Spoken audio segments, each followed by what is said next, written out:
সম্প্রতি সামাজিক যোগাযোগ মাধ্যমে ভাইরাল হওয়া একটি ভিডিও ঘিরে নতুন করে আলোচনায় এসেছে শেখ হাসিনার দেশে ফিরে আসার সম্ভাবনা। ভিডিওটিতে দাবি করা হচ্ছে সাবেক প্রধানমন্ত্রী শেখ হাসিনার মেয়ে সাইমা ওয়াজেদ পুতুল নাকি বলেছেন 1 মাসের মধ্যেই আমার মা আপনাদের মাঝে ফিরে আসবেন। এই মন্তব্য ঘিরে মুহূর্তে ছড়িয়ে পড়ে জল্পনা। ফেসবুক, টিকটক, ইউটিউব সহ নানা প্ল্যাটফর্মে চলছে আলোচনা। আসন্ন নির্বাচন সামনে রেখে কি দেশে ফিরছেন পলাতক শেখ হাসিনা?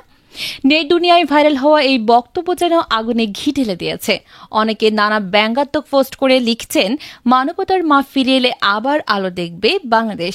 আবার কেউ কেউ মজার ছলে বলছেন, যুগের পর যুগ টিকে থাকে আসলেই RICLTMA। তবে এই ভিডিওর বাস্তবতা নিয়ে অনুসন্ধানে নামে রিউমার স্ক্যানার টিম, যাদের অনুসন্ধানে উঠে এসেছে ভিন্ন এক চিত্র।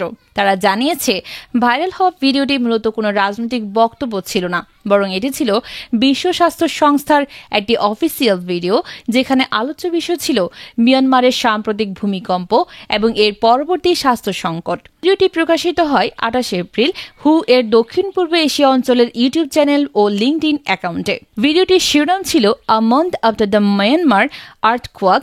এতে সাইমা ওয়াজেদ, যিনি হু দক্ষিণ পূর্ব এশিয়ার আঞ্চলিক পরিচালক, বলেন 1 মাস পার হয়ে গেছে, অথচ এখনও মিয়ানমারের প্রায় 24 লাখ মানুষ জরুরি স্বাস্থ্য সেবার সংকটে আছে। সামনে বর্ষা মৌসুম, ফলে ডেঙ্গু, ম্যালেরিয়া ও পানিবাহিত রোগের ঝুঁকি বাড়ছে। এই মুহূর্তে জরুরি সহায়তা প্রয়োজন। বিশ্লেষকরা মনে করছেন, মূল ভিডিওর নির্দিষ্ট কিছু অংশ কৌশলে কাটছাঁট করে উদ্দেশ্যমূলকভাবে ছড়ানো হয়েছে। এটি বিভ্রান্তি ছড়াচ্ছে, অথচ শেখ হাসিনার দেশে ফেরার সঙ্গে এর কোনো বাস্তব যোগসূত্র নেই।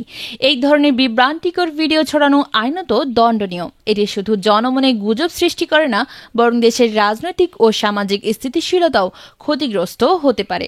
সাইমা ওয়াজেদের মূল বক্তব্য ছিল একটি মানবিক সংকট নিয়ে আন্তর্জাতিক সহায়তার আবেদন, অথচ সেটিকে বিকৃত করে রাজনৈতিক জল্পনার দিকে মোড় দেওয়া হয়েছে, যা একান্তই দায়িত্ব জ্ঞানহীন।